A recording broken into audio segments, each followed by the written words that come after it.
Let us begin. Huzzah! Huzzah! Welcome to another Nerdmo movie commentary. It's Trilogy time, everyone. Oh, yes, As it you is. know, we like to cap off these seasons of commentaries with a trilogy that's sort of semi-related to... In fact, no, it's usually not actually that related to... I think it's only related this time because of my pointless gimmick. Yeah, so, well, why don't you explain once again the gimmick and introduce the movie we are watching today? I shall first introduce the movie and we should get started. We are watching The Mummy. 73 minutes, 1932, starring Boris... No, hang on. No, not that one. So, The Mummy, 1999, 124 minutes. Is that a type 2? I guess. I've never heard it. Expression, but fair enough. Anyway, no, it's the start of a very special trilogy, The Mummy, which everybody loves for it being brilliant. Yep. It's the good one from 99, none of that weird, showy Tom Cruise guff. No. And we're here to witness two Oscar winners in their prime, before they were Oscar winners, doing their best shit. So I think we should just begin and start chatting. Let's do it. Let us begin. 3, 2, 1, play. Okay. Universal logo. Universal logo appearing.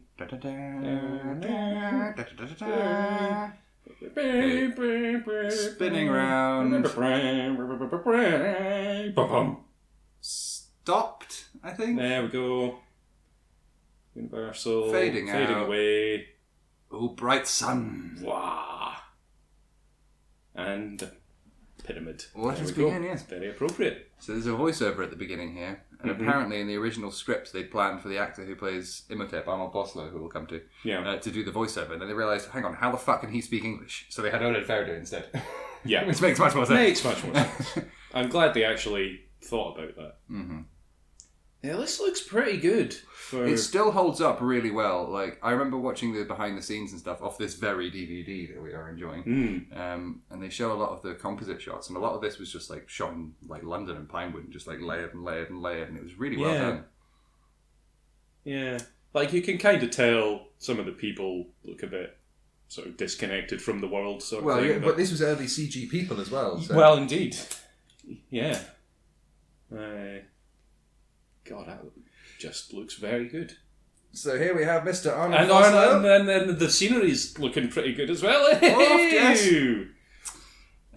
So, I mean, I should begin. Oh, I didn't talk about the gimmick properly, did I? I didn't explain that. So we started obviously in Lost in Space. Yep. And then using the 6 degrees of Gary Oldman, we went to The Fifth Element. Yep. Then we had Mila Jovovich appearing in Resident Evil. Yep. And then we had her also cameoing in Zoolander, just so we could have Claudia Schiffer's cameo then linked to the next film of Richie Rich. Yep. Which starred the wonderful Jonathan Hyde. Yep. Who is in this film.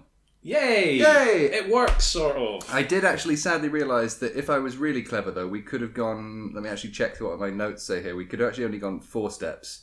Because we could have done Lost in Space, Fifth Element, Resident Evil Extinction, which had him in it as well. Or Oded Fehr, I think, was in that. And then The Mummy. So we could have done that. But we enjoyed all the rest. And it was a pointless gimmick, so why not? It got us to where we needed to be. Which is here, watching to this go movie. through on my list here as well. Now, interestingly, I don't know if you've maybe made a note of this somewhere, but you mentioned disparagingly the Tom Cruise Mummy. Yes. And how it is not sort of connected to these, but technically it is, because the Golden Book appears in that movie. I'm ignoring this. You shouldn't, because it's trivia. Well, if you We're want a all fun piece about of trivia, all these bronze swords throughout this entire movie, they're way too big, they would never exist, and they obviously can't cut iron and stuff. There's loads of like plot points where they use bronze and they shouldn't have done. Is it bronze? I thought it was gold. Well, I think a lot of the actual swords they fight with. Well, gold would be even worse. Jesus Christ, trying to slice it, you're sort of popping out. Yeah, well, you wouldn't get Fall much against use out somebody's of it, but it would be easy to get it to a very sharp edge. You could bludgeon them. And you'd only need one good stab, you know? Oh, these guys are funny. Oh, it's a great movie. Directed by Stephen Sommers.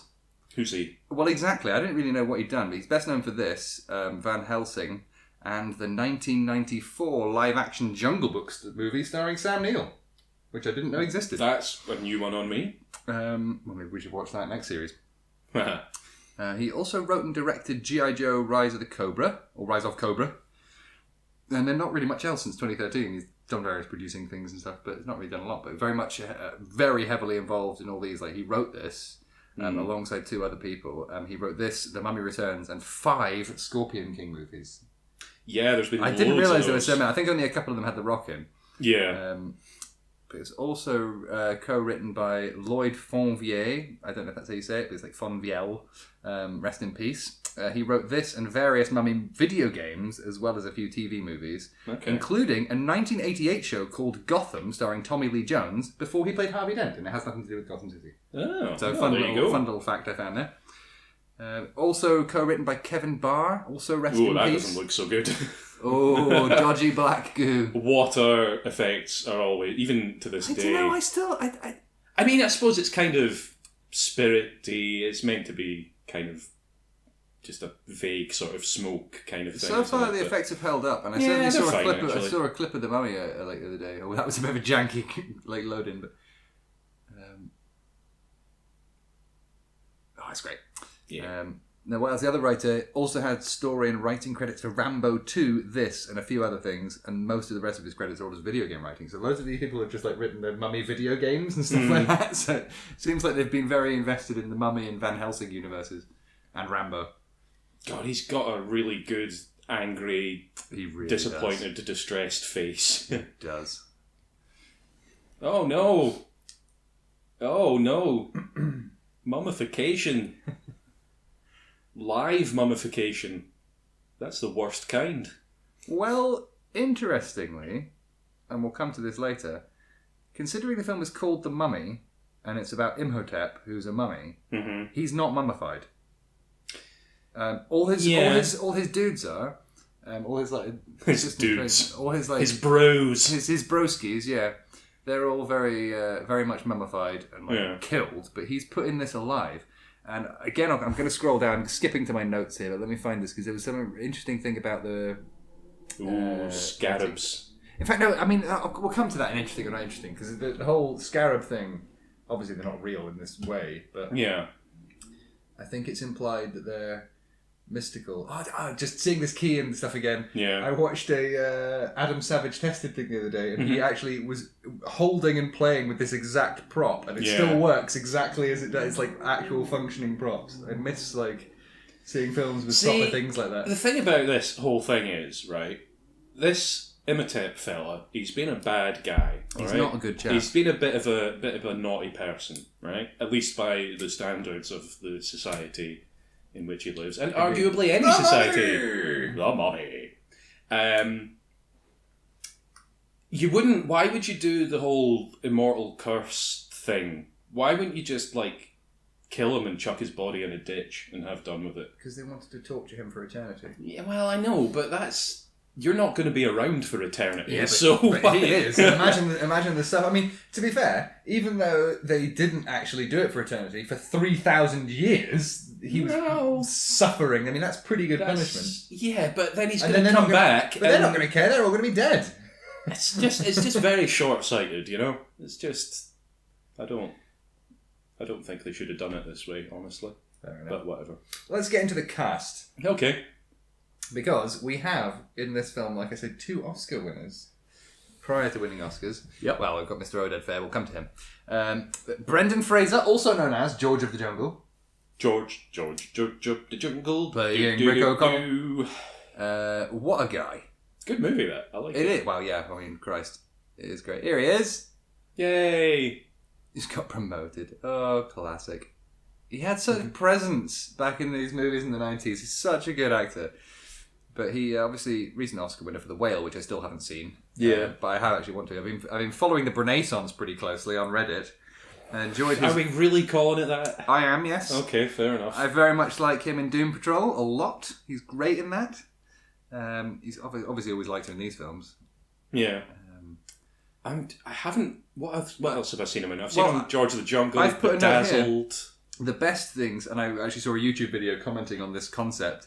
As the idea of his non-trilogy of Fish Out of Water stories, which was Encino Man, George of the Jungle, and Blast from the Past, where he played people who were out of time and experiencing things. And he was so good at that sort of like bumbling Fish Out of Water thing. Yeah, Blast from the Past is an interesting one. I haven't seen it, but I've seen a lot of clips from it, and it has interesting. It has certainly questionable moments, but it's funny in its way. I wonder. I'll need to watch it again actually because it's been a while. I have seen it a lot when I was younger. I just wonder how much of it actually holds up. Well, what's these funny is days. it came out the same year this did. So he Oh, made really? Blast from the Past and this the same year.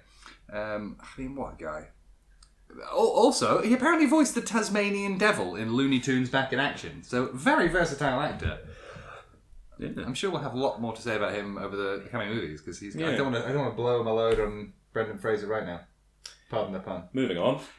Moving swiftly along. Well, okay, Rachel Weisz, also known as Evelyn from the Mummy movies. Uh-huh. She plays Evelyn. Evelyn Carnahan. Which, In what? The Mummy movies? in these movies, yeah. Oh, right. And I actually read, first of all, we haven't got the audio one, but he just swapped his guns, and apparently, according to the trivia, the guns make the same sound effects for different guns when they shouldn't. And Okay. That was a fun little non-trivia fact. Well, there you go. But yeah, another Oscar winner.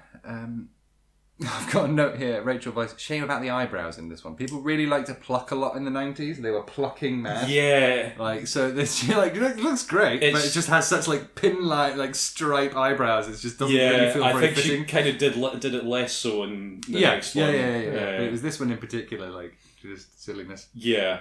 Went a bit far. She's kind of lucky they grew back in, honestly. Yeah, well, I actually really like Rachel Weisz. Yeah, she's she did good. loads of good stuff. Did you see her in The Fountain with Hugh Jackman? Yes, I like love The that Fountain. film. That's a good movie. Mr. Hugh Jackman. Doesn't even sound like a real name. But he's very well known for this, I think, mostly in the sequel. Yeah. She was in About a Boy as well. Oh, yeah, that's pretty good. And recently, apparently, I in think. A Lobster, which I haven't seen but is really good. She's in Black Widow. Oh, Favourite. yeah. Apparently, she was in The Bourne Legacy. She did it according to IMDb. There's loads of other stuff. I've not seen her in a lot, but everything I've seen her in, she's good. But good presence as well. They make such a good like duo on screen. Yes. They both have like such distinctive silhouettes and movements and like. And just incredible chemistry. Everybody on this has just fantastic chemistry. Yeah. It's really good. I'm sure there's some pretty interesting chemistry going on with Imhotep and his sort of decomposing corpse as well. Well, indeed. Oh, that's some freaky shit. Yeah, that's spooky. See, I would see that and I'd be like, let's nope. never ever come back to this place. That should have been like a moment in Nope, shouldn't it? Where someone just turns around, nope, and writes it. They're noping the fuck out I've of there. still not seen Nope. I don't think I have either, actually. I'm just basing it on the trailer. Yeah, fair enough. The desert will get him. Something like that, is that what they say? Something like that, yeah. Which is a bit harsh. Just shoot him. If you think he's going to die, put him out of his misery. Is it not like a test or something like that? No, they Is he just they just just fuck like, this nah, guy? fuck him. The desert will kill him, it's fine. Yeah, there we go. See, there's a lot of that in this. It's just, let's just assume that the person that needs to be dealt with has been dealt with and move on.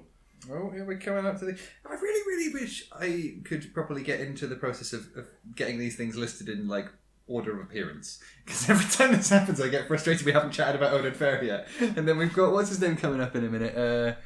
Eric Avari? Oh, yeah. Who's fucking great in and everything, but... Here we are, little eyebrows herself. It's very off-putting once you realise it, but I'll try and push past. Yeah, it's, whatever. Fun fact about See, this. now this fun fact is- about this pending scene. I didn't notice it myself, but watch out in the background when some of the bookcases are falling, which is going to happen in a minute. Spoilers. Okay. Some of them are cloth with painted books on, and you can see them ripple. Yeah, okay. So keep an eye out for that fun fact. I'm keeping my beady little eyes out. Yes. Whoa. It's very. Can't see any ripples. I didn't see any. I think Not it's seen more the ones anything. at the end. Oh, they're at the back. They're solid. None of the books moved. Yeah, they were the ones at the back. At least one I saw had like a static image on the front. Okay, fair enough. Well, Useless that's fact. Thank you, IMDb. That's a disaster, isn't it? Bit of a mushiver. Is that what he calls it? Oops. There he is.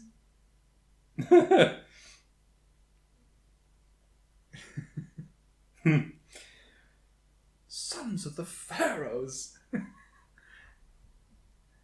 Oh, great shit. Okay, fuck it. We're going to go out of order. Yeah, look, I have done this enough times to know that trying to do it in order of appearance is just... Well, in that case, Chaos. next person we're going to talk about is John Hannah, also known Yay. as D.I. Jack Cloth. Yeah. He's playing Jonathan Carnahan, Evelyn's brother. Mhm. Probably best known for these films. Apparently also a film called The Hurricane, which I haven't seen, but also Four Weddings and a Funeral. I know him probably best from this and A Touch of Cloth. And 27, I didn't realise, episodes of Agents of S.H.I.E.L.D. He was in a lot of that, but he was really good. He played that scientist guy. I forgot he was in that. He was the guy that built like the life AI model and- decoys and yeah. that sort of thing. Yeah. That was good. Yeah, he was pretty good. That was a good series of that show as well. More recently, apparently, he narrated Roald and Beatrix. He was in The Last of Us, Black Mirror recently as well. Lots more. Obviously, John Hannah, very well known. Yeah. I bet he hasn't been in the bill, but I didn't check it. Well, I was going to ask actually. Yeah. I was going to do... I started going through this, and it turns out some people have been in Jack and Ori, some people have been, in the bill or Casualty, but not enough for it to be a game. Unfortunately, there's not enough crossover that I found. Oh well. Back. Oh, there's something spooky afoot. Oh, or is it just your slightly inebriated asshole brother trying to freak the shit out He of is a bit of an arsehole, isn't he? I mean, he is. Also, his accent in this comes and goes in hilarious ways. There's a moment when he's like trying to buy camels, and he just, I can't believe the price of these flea bags. And you're like, okay, you're supposed to be very English, and that didn't. Just remember that from watching it. Oh. Ready for a jump scare? Oh. No! No! You would absolutely piss your pants if that happened. Also, even for a joke, It's really you disrespectful. wouldn't. Yeah, You wouldn't just lob a corpse around. I mean, not even just the disrespect thing. Just it's horrid. I'm also surprised how bendy it was. I always think that desiccated corpses are going to be a bit more brittle and cracky than. Yeah, just, the like, joints were very joined together, weren't they? Yeah. That thing would just crumble to dust as soon as you touch it. Speaking of crumbling to dust as soon as you touch it, Arnold Vosloo Playing, playing, also known as Darkman from Darkman 2 and 3. of course, yeah. He's playing Imhotep. It seems to be his breakout role, from what I can tell on IMDb. Like, he had various TV parts and stuff before this in the early 80s, and then just had recurring roles in 24. Also after this, had recurring roles in 24. What we got here? Chuck, Bones. Oh, and Bosch that came up last time. That show about Power Tool, presumably. Oh yeah. But this obviously following his appearances in Darkman 1 or 2 and 3, replacing Liam Neeson. I think he was really good in those films. I like the Darkman films. I think I've only seen the first one, which he isn't in. No. So yeah. But amusingly enough, Liam Neeson is replaced at the end by what's his name? Ash from Evil Dead. What's the guy's name? Sam Raimi always works out. Fucking hell. Oh shit! It's How have I right forgotten over his my name? I feel ashamed. My geek cred is going head. out the window. Oh no! Oh no! But you know who I mean. I know who you mean. I'm gonna have to. Groovy.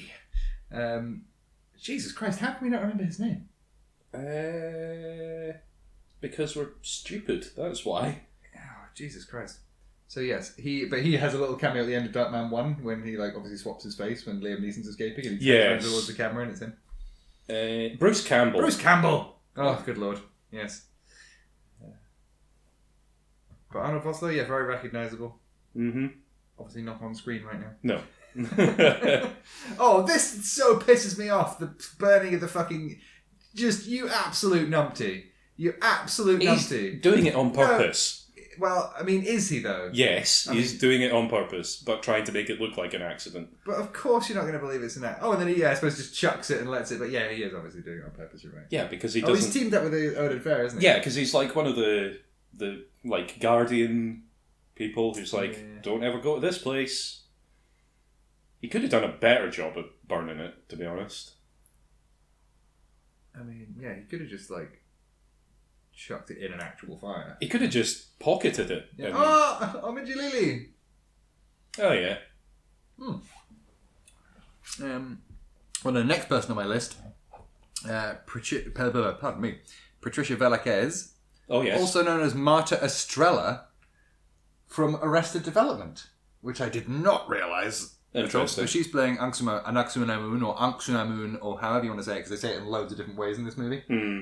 Anaxunamun and Anxunamun. I don't know. Best known probably for these, something called The Curse of La Llorona and Arrested Development, where she's Marta. She's in like 15 episodes of that or something. Various other TV parts, a few recurring ones, nothing huge. Who's the broad? Oh god, I totally forgot about this scene. He's a bit he sort of like forces himself upon her in this scene, doesn't he? Yeah, he does it. He does a big grab and kiss kind of thing. He does the James Bond thing where he forces himself upon her until she actually likes it. Bond does that loads. It's awful. Yes, definitely. Yeah. Particularly in the. Well, actually, yeah. I was going to say particularly in the Sean Connery era, but no, that's pretty much a consistent thing. I was going to say before I get stopped on Anaxunamun, fun fact, for the television broadcast version of this film, a small bikini was painted onto her body, and without it, her costume is basically a thong, a few pasties, and some body paint. It's a good look, but it's definitely not like appropriate for TV, I think, especially not in the States. Jesus Christ. Well, yeah. I was going to say, I don't remember it being sort of censored in that way anytime I've seen it on TV. No, but I think it was more for like aeroplanes and stuff as well. Well, yeah, right. Oh, and apparently the whole sequence of the plane crash is just not in the film for airplane versions for obvious reasons. There's a whole interesting thing about like plane edits for planes. Like here we are. Like apparently on like a BA flight, if they're showing a movie that has like a Virgin Atlantic plane or whatever in it, they will like purposefully change the livery, or what we call it. Yeah, that sort of makes me think of the ridiculousness in Demolition Man, though, where they thought people in Britain didn't know what Taco Bell was, so they changed it to Pizza Hut. If you're interested, I have done a movie commentary on the movie Demolition Man. It's one of the first ones that I did. Nice. I like Demolition Man so much that I programmed my Alexa to respond to the word illuminate. To turn the lights on. Oh yes. I'm cool. Did you know he actually nearly died filming this? Yes. I didn't even put it in the notes because I think everybody knows this. Yeah, it happens surprisingly often with hanging scenes. Like Thingy in Back to the Future. Ooh, that's not... creepy. That's not on. Yeah, he get laughed at though, so they shut him down. I quite like that they shut him down so quickly in this. Jesus, that looked painful. Yeah, actually getting hanged. His neck didn't break. No, it's fucking Brendan Fraser. He's built like solid muscle. Look at that man. He'd snapped the rope with his neck by shouting. Yeah, I mean, at this point, yes, it is pure Brendan Fraser. But I think by the time we get to the third one, he's mostly being held together with string. Yeah. We'll get to that in the third one, no doubt. Apparently, a minor spoiler for the second film. In this sequence, I didn't quite spot it, but you see him without his leather wristband on his wrist, and he doesn't have the tattoo. So that was obviously not planned as far ahead as they pretended. See, I was thinking it was quite. It was very convenient that he never took it off, but apparently he is seen without it. So that disappointed me. Well, disappointing trivia. Maybe we should have disappointing or not disappointing. I think it's kind of like that already. I briefly told you earlier, but we have a new section to get exactly. I'm excited. And I think it's actually ridiculous and probably not working. There he is, it's Jonathan Hyde. Hey, Jonathan Hyde. Oh, he's coming up next. We didn't talk about Benny, but I'll just briefly gloss over him. Best known for this and Van Helsing, Deep Rising, and Steel Magnolias. It's Kevin J. O'Connor is his name, best known as Benny. Also known as, he's just Benny in this. He's a little creep. Yep. Apparently there's lots of connections with the director of this, the writer-director Stephen Summers. He was also in G.I. Joe, Rise of Cobra. And just like lots of other little things since the mid-80s, so I think they're obviously like working with each other or something, you know how it happens. Oh, pardon me, I shouldn't be drinking all this fizziness. Oh, look at him, handsome haircut man now. Yeah, he cuts up, he scrubs up pretty good. Those baby blues. But yes, now next on the list we have, back again from our last film, Jonathan Stephen Jeffrey King, also known as Jonathan Hyde, also known as Herbert Arthur Runcible Cadbury. Hurrah! As Dr. Alan Chamberlain. Oh, he does actually have a name. He is our vital final link in the 6 Degrees of Kevin Bacon. Well, actually, Gary Oldman. Nobody said 6 degrees of whatever. 6 degrees of separation gimmick nonsense that I came up with for no reason, and it's just Thank you very much for your service, bringing us here.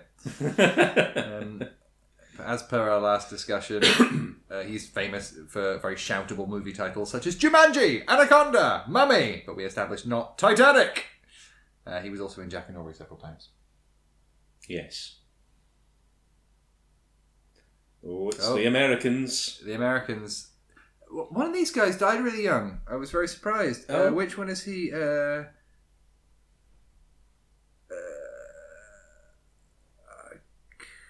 Get him up here. Oh no, Stephen Dunham playing Isaac Henderson. He was in this, Paranormal Activity, Get Smart, and Monster-in-Law, and then he passed in 2012. I think he was only like 50 or something. Oh, that's a shame. Quite a few actors in this have passed since making it, but I forget that it is like 24 years old now.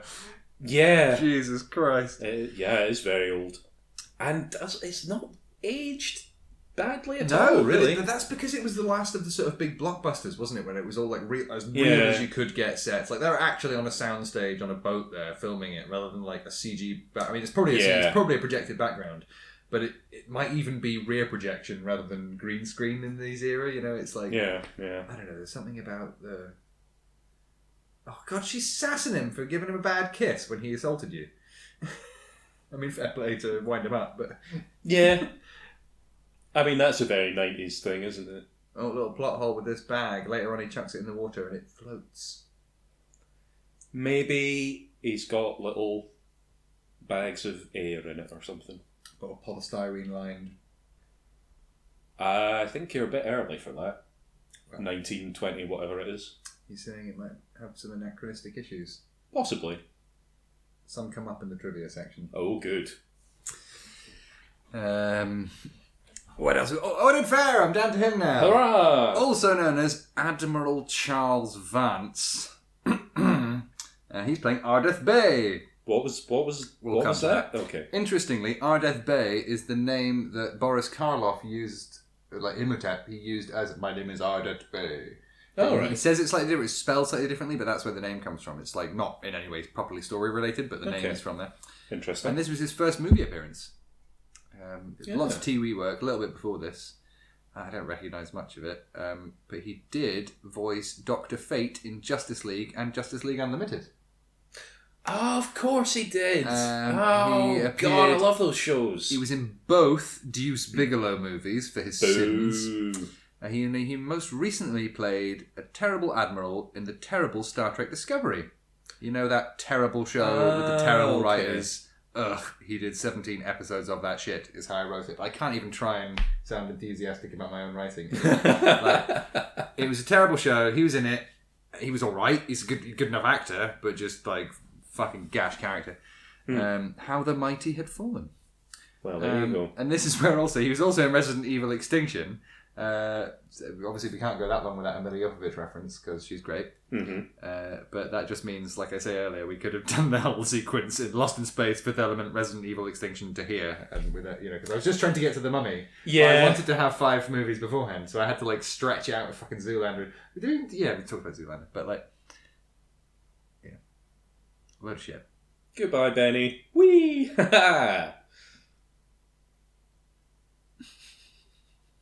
Oh, Benny. It's too bad he's got mummy powers or something. Does he have mummy powers at this point? Does he ever get mummy powers? Who?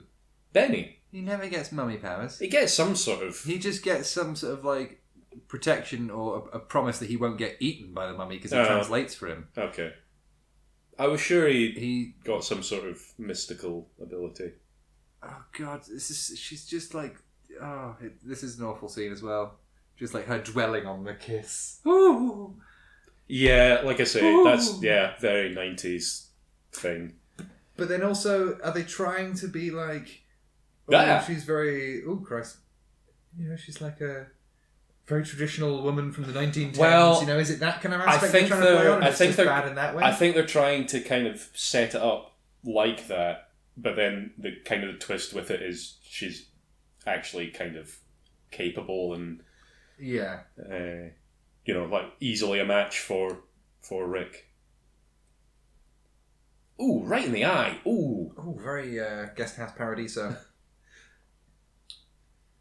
Too obscure. Bit deep cut. I know of it. Never mind. Candle in the eye! Because he stabbed himself in the eye with a candle by accident. Right. And he went, righto! And then Rick just stabbed him in the eye. Okay. Whoa, that's an accidental murder. What happened there? Ooh. He just wants his treasure because he's a greedy bugger. Does it not have the map in it? Oh no, they've taken the map out of it. So, fine. Hopefully someone's got an eidetic memory as well. And to be fair, that key doesn't do shit. Doesn't there's no mechanism in that thing. That doesn't mean you can just stick your fingers in the thing and turn it by hand. Like, you don't need the key to fit it. It just happens to. It's a rotary thing. Yeah, it's just a dial. I guess. Yeah, you could just smash all the sarcophaguses open, couldn't you? Yeah, really. Well, exactly. Yeah, or just And even like nowadays with modern technology, you could do that. We had RFID or something in it or something. That would be it. But then you would just need the tag and something to turn it. You wouldn't need the actual physical shaped thing. Yeah. So. Well, it's fun though, is it? Well, no, obviously. And to put it in the book and turn it in the little. Yeah. It's like that. I mean, obviously we want that. Yeah. Well, while Rick's getting his face punched in, let's talk about Eric Avari. Oh yeah. Also known as Chandra Suresh. Or him from That Thing, playing Dr. Terence Bay. According to IMDb, he's best known for this, Mr. Deeds, and 2001's Planet of the Apes, the Tim Burton one, which I really liked. Oh, yeah. He's been in almost everything, from Stargate, Star Trek TNG, Star Trek DS9, Star Trek Enterprise, The Fresh Prince of Bel-Air, The West Wing, Law and Order, Alias, and the list goes on from 1962 up until now. Bet he's not been in the bill, though. I bet he hasn't. Shall I check? He's definitely not been in the bill. If he's been in the bill, I will eat my hat. Right, how do we... Oh, I need to get the full list here. See it all. He was in Warehouse 13 as well as Cataranga. Oh, there you go. The Bill. That was a lot of bullets to put in that man that was on fire. He was not in the bill, but he was in something called Sybil. Okay, well, that's close, I guess. And he was in Lois and Clark, The New Adventures of Superman. Oh, really? But everybody was in that as well. Oh, yeah, so that was a great movie. A great movie, great show. Was it? Oh, I loved it. It was just, for what it was, which was just a stupid Superman show. Yeah, I guess. I mean, at least the Superman in it. Show, Yeah, at least the Superman in it was actually Superman. Yeah, although they did sort of flip it round, where for the first time I think they'd always, because it was obviously Lois and Clark, it wasn't Superman and Lois, which they're doing now. The implication was Clark was the main person, and his alter ego was Superman, rather than the other way around. Yeah. So he had he only had the hair curl when he was normal, I think, or didn't have it open, and then he had his slicked back for Superman, or they switched it up or something. And it was a nice switch of the system. Oh, look at Benny, you silly Billy. Hey, you're Benny, on the wrong side of the river. On the other side of the river. Little inaccuracy there. The Nile is way too fucking wide for that chat. Oh yes.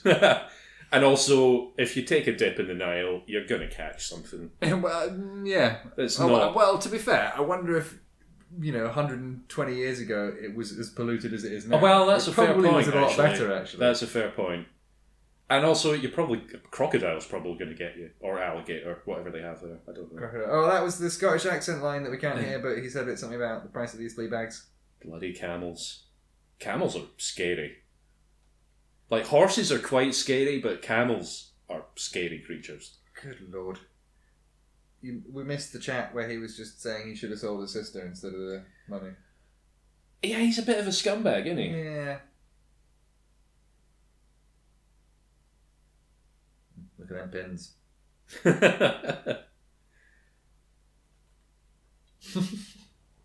Who else we got on this list here? Hang on. Like, a camel will just bite you. Yes. A horse isn't really going to do anything to you unless you sneak up behind it and stuff. Oof. But a camel will bite you. It'll spit on you. A horse might unintentionally give you a bit of a nip. Well, yeah, but it's unintentional. A horse is generally quite. At least the horses I've experienced, which is very few, to be fair. They've all been fairly sedate creatures. Who else we've got on this list here? I've got so many casts to get through. I just want to bash through so we can get onto my ridiculous amounts of trivia. Go for it. We've got Corey Johnson as David Daniels. Oh yeah, here's a funny connection in this guy. He was known for Mauritanian, Captain Phillips, United 93, and the greatest Morby that ever morbed, Morbius. Oh yeah. My favourite bit was the bit where he bit the head off a bat and said, "It's Morbin time."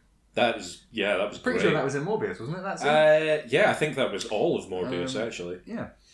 I think I also saw him in Band of Brothers, and he was also in Saving Private Ryan. And he was in Casualty. Wow. So Not the Bill though. I don't know, not the Bill, Okay.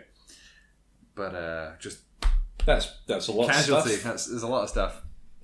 But I think he's one of the three Americans, David Daniels, isn't he? Yeah, it must be. And the next I guy recognised one of the Americans, as being a guy from Hellboy, the first Hellboy movie. Okay. He's Hellboy's like kind of Lassie or assistant sort of thing. Oh dear. I can't believe this is Omid Hijinks. Jalili's first film role as well. Oh really? Yeah. He's next on the list. I'll just swap these round. Yeah, Omid Jalili, also known as the Screechy Man, as Warden Gad Hassan. This was his acting debut, but well known for this Gladiator.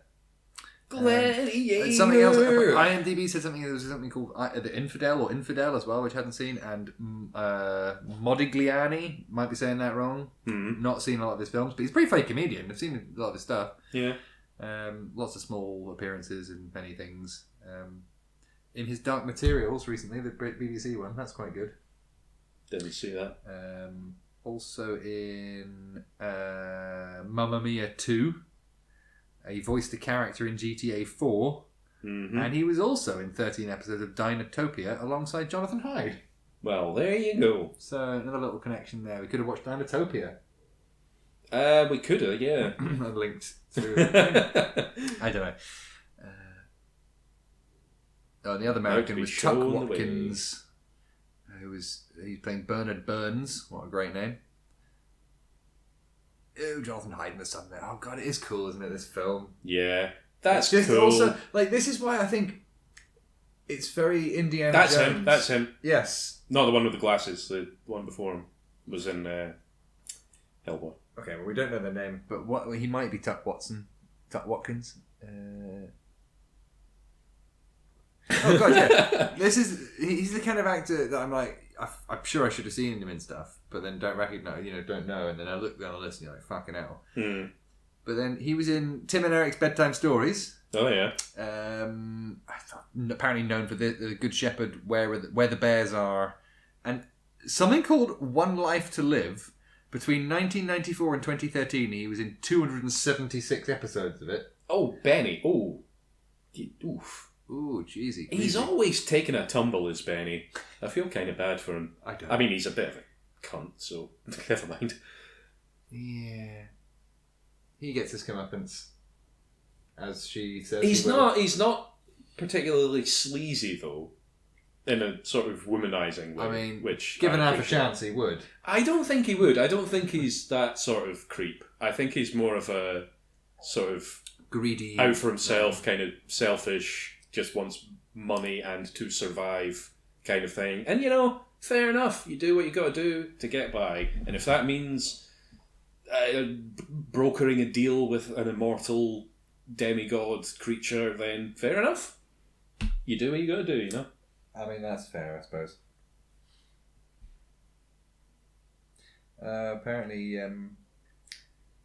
some sort of inaccuracy in the way that they do this is that they wouldn't just stumble across something, because they'd be doing so many tests and checks to know where everything is before they start digging. They're like, oh, we just found the opening.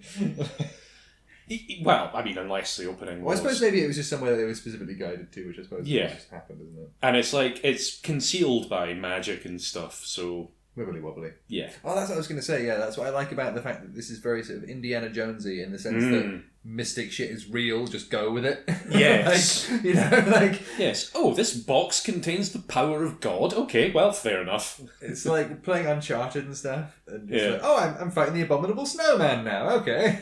Yeah, You except just got to go with it. with Uncharted, it always...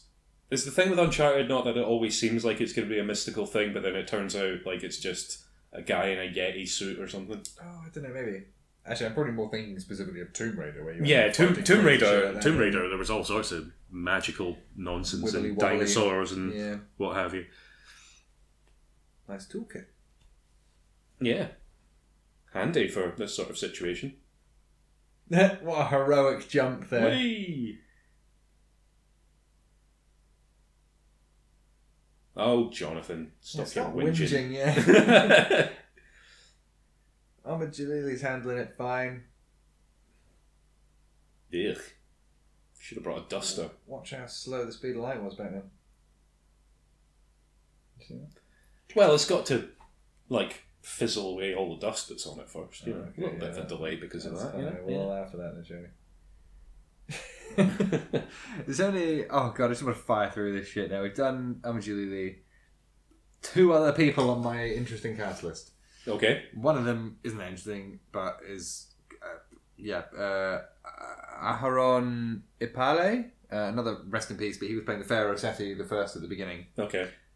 Loads of TV work since the 60s. Nothing specifically notable, but best known for this Fiddler on the Roof and 4 episodes of Alias, according to an Internet Movie Database. Okay. That's his most famous thing. And then also another guy who's no longer with us, Bernard Fox, as Captain Winston Howlock. Which one's he? The guy with the plane.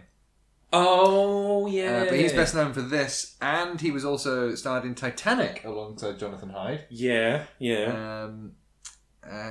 voiced the chairman in The Rescuers and Chip and Dale. Mm-hmm. Which sounds about right, sort of the stereotypically English thing. Apparently he's a Welsh guy, but he's like been typecast as playing like upper class Englishman all his life. Yeah. Many other appearances on TV since like 1955, and this was his last movie appearance. Well, there you go. So yeah, rest in peace, Captain Havelock. And a fun fact about his character: he claims he's part of the Royal Air Corps, but it has literally never existed. At the time, it was the Royal Flying Corps until 1918, and then it's been the Royal Air Force since then. So I see. There you go.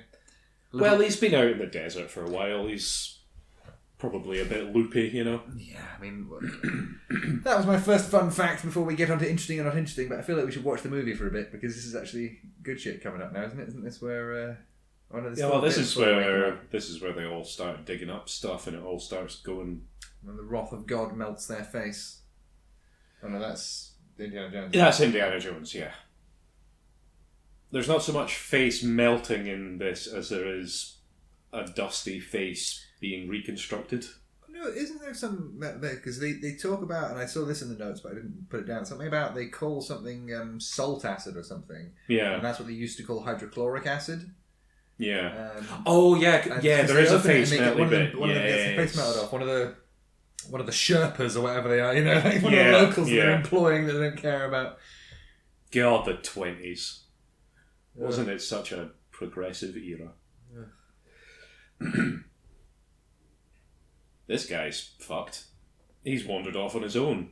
That's a big no-no. That's because he's greedy and wants to go and steal some valuable scarabs that aren't actually gems, but are somehow mystical. A lot of people being undone by their greed and hubris in this. Oof.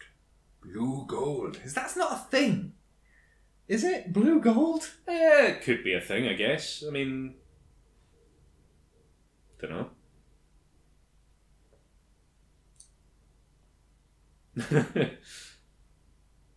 Yeah. Live it up while you can, mate.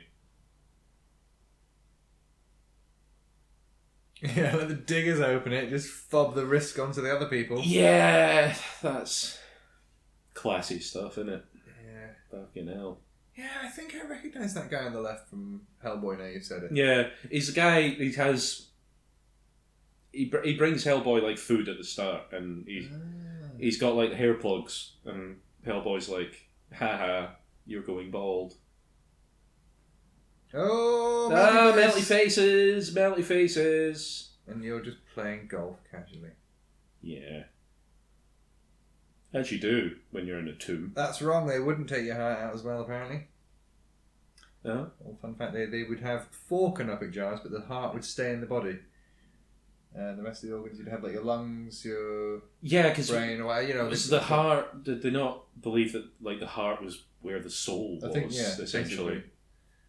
So if you take that out, then you're like the soul's disconnected or whatever. I totally forgot. I don't know. Just forgot that fell from the ceiling. Yes, well done. It is a sarcophagus. Fancy that! You found a sarcophagus in a tomb. Must have been someone of great importance, or did something very naughty. He's a naughty boy. He's a little naughty boy. He was being naughty with an axe and a moon, wasn't he? Yeah. Getting a bit frisky and rubbing her body paint around, Oh. smearing it all over. Yeah, that always annoyed me because somebody obviously put a lot of work into doing that. Yeah. And then Imhotep comes along and just smudges it all. Like, Oh, here's the first Scaraby man. oh, this always freaks me out a bit. Oh yeah. I mean, they're a great horror creature. Oh yeah, totally. Like, they're basically like land piranhas, aren't they? Pretty much. Because Yeah. piranhas aren't really like piranhas in movies, but Yeah, in this, yeah. they can strip your bones in seconds. Oh, not bad special effects for the time. Yeah, it's all right. Could be better. Well, actually, for the era, probably not. Like how he was just delicately using a brush, and Rick's just like, "Psh, get this dust out of here." Oh, look, a pointless thing that you could just turn with your hand right now. Yeah. You know what I mean? There's no. It could Well, take months I to don't crack know. into this thing without a key. I don't know. You might not get good enough leverage on it just using your hands, you know? No, well, I mean, you literally just need a bit of metal that's long enough to wedge in 2 edges of it. Or you know. Yeah. There's no way. But I mean, there's not really anything kind of lying about that they could use that way, you know? I mean, you could take a fucking gun and just. Well, That's like I a bit say, of you that. could just smash the thing open. Well, yeah, you could. But then you would damage whatever's inside. Ooh, So, that's got a heart. farewell, homage, Jaluli. You got brain chomped. Yeah.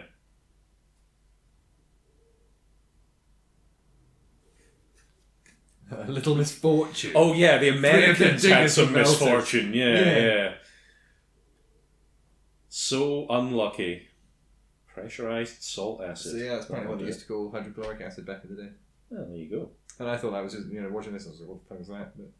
But I always thought it was nice just. historical accuracies. I always thought it was just salty acid. Oh, I actually thought it was, phlebotomium, like calling it molecular acid in Alien, where it's just, it must be very special acid because it's yeah. molecular acid that melts Yeah. molecules. All acids are molecular in structure, like, that's how they work. Yeah. Oh, you think he's been bit? But he's not been bit. He's just found some booze. Drinking from a Put it in a glass, I know, mate. like Come from a on. Or a shattered tumbler. bottleneck. It doesn't look great. I know you're a scumbag, but do a bit of couth. You know? Don't be uncouth. Oh no, it's murderers. Oh, good grief! We don't need to witness so much murder. They I think took their time showing up, to be honest. I've got some questions. If for I you. if I was among these Guardian people, and not to tell them how to do their jobs or anything like that, but I would have been on this situation a lot quicker. Like when they first showed up in this place, I would have been like, "We got to deal with these people. Let's not just leave them for a while till they discover and something." let the drunken Englishman just fire randomly with a pistol with very bad trigger discipline. Yeah. I think that's something about British. That's just definitely something about British actors that don't grow up in America learning how to use guns. He obviously was. Look at him, had great trigger discipline, not actually touching the Well, trigger. I mean, they'll And have then- people to train actors how to use fake firearms properly. I think it was more of a thing of he's a bit bumbling and a bit drunk and is just like panicking slightly, you know.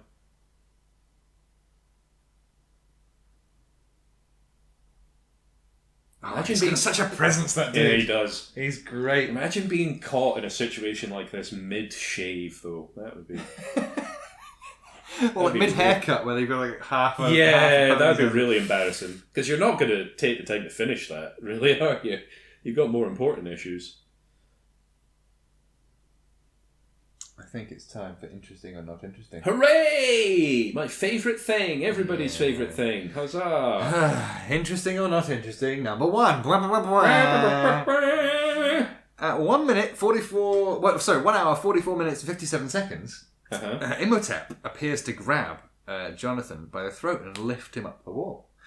In reality, the actor is lifting himself up because he's standing with 1 foot on an apple box. Is that interesting or not interesting? That's not that interesting. No, it's not. That's movie magic, baby! It is movie magic. That's how you do making movies. I literally wrote this and I had your voice in my head when I said it. That's not interesting. That's movie magic, baby! That's movie magic, baby! There we go. That's what we need. So yes, ding, you got that correct. It was not interesting. No, sorry. That was not interesting. Yeah. Correct. You finally got it. Not interesting or not interesting, number 2. When Evelyn and Rick climb... We actually mentioned this. But when Evelyn and Rick climb down into the vault under the statue, Evelyn uses mirrors to illuminate the chamber. You see the light passing from one mirror to the next. The speed of light is way too fast to be tracked like that. Is that interesting or not interesting?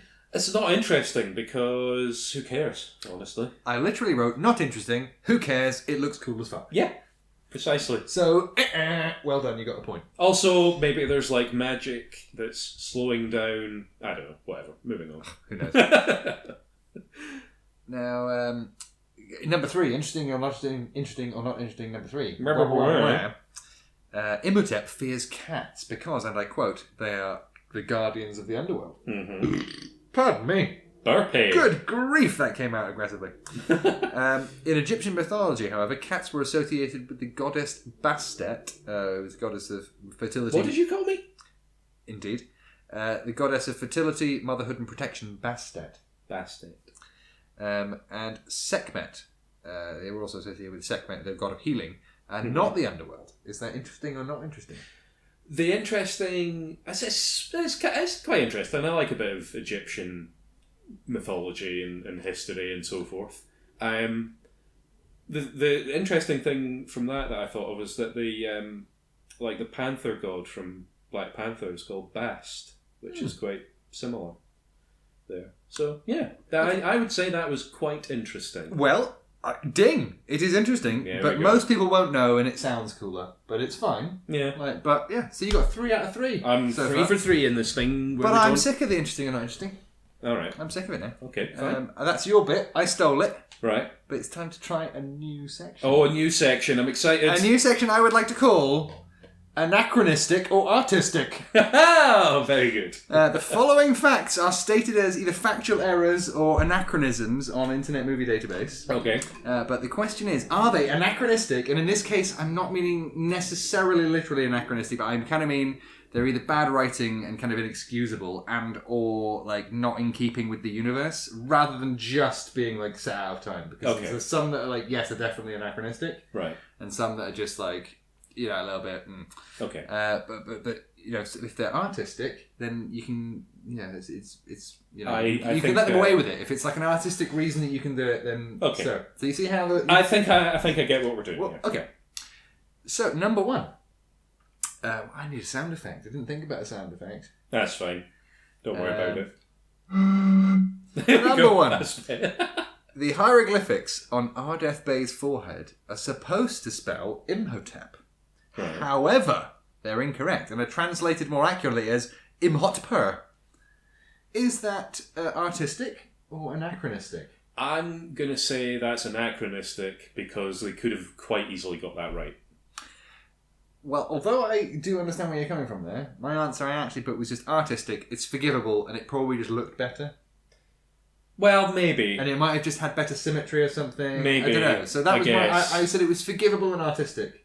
So you don't get a point for that one, I'm afraid. Well, I think I should, because I think I'm actually right there. Well, unfortunately, as we've established with your interesting or not interesting, it's what I've already decided the answer is what the answer is. That's fine. That's, yep. And points are available. Okay. But you haven't got it yet. Fine. They're opening the thing. Oh, it's a big, spooky, juicy it mummy. is juicy, yeah. Hate when these Very things do that. juicy. Yeah. He's still... Say the word. Juicy. There we go. Yep. Oh, yeah, well, we'll come back to the juiciness of this because it's interesting as to why... I mean, that's obviously why he's not really a mummy. Yeah. Anyway. Anachronistic or artistic, number 2. Haha. Ding dong. I forgot to do my noise. There we go. The plane Winston flies is a Stampe et Vertonghen SV-48. Right. Now, these planes went into production in 1930, 5 years after the film was set. And what do we think about that? I mean, that's entirely forgivable. I mean, that happens all the time in cinema. They're like the wrong cars are getting used for the time period and stuff like that. So yeah, I'm gonna put that down to the artistic. Well, yes, I gave it an anachronistically artistic. So it is artistic, but it's obviously anachronistic. Yes. But it's artistic in that sense. So yes, well done, you get a point. Huzzah! Hey! Do you liking this game so far? It's fine. Yeah. Okay, anachronistic or artistic number 3. When Dr. Alan Chamberlain is reading The Mummy's Curse, and this is Jonathan Hyde. Yeah, he just did it a minute ago. When he's doing it with us, great timing. He is in fact reading them the wrong way. The way the hieroglyphs that we're facing, they were meant to be read right to left. And apparently, according to this ancient Egyptian, it could actually be read right to left, left to right, or up to down. But is that anachronistic or is it artistic? I'm going to say that's artistic. Really?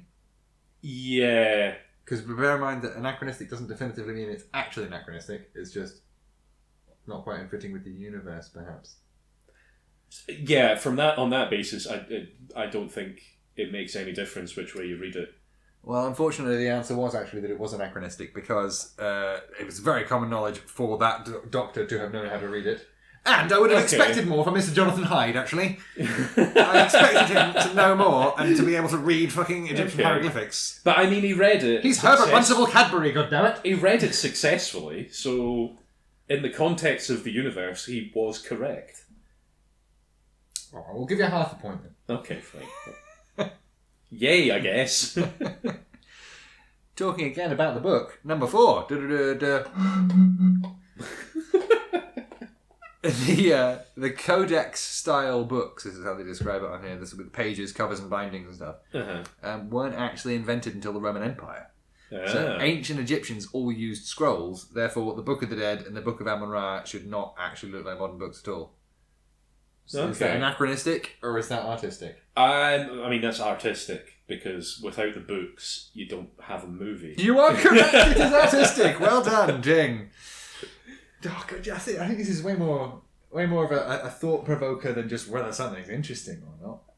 Listen, don't you go disparaging my poorly thought out bits. Right? I just was literally writing these yesterday, trying to think of interesting or not interesting, and I was like, Jesus Christ, there's got to be a better way of addressing these. I was just in my own soul dying slightly every time I came up with these. I have to admit, every time I do, or some of the time when I do interesting or not interesting, I'm like, they're slim pickings. Yeah.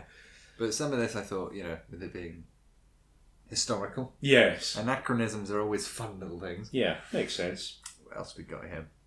You mustn't read from the book, Evelyn. What are you doing? Don't just read from the book. No! You must not read from the book! Yeah.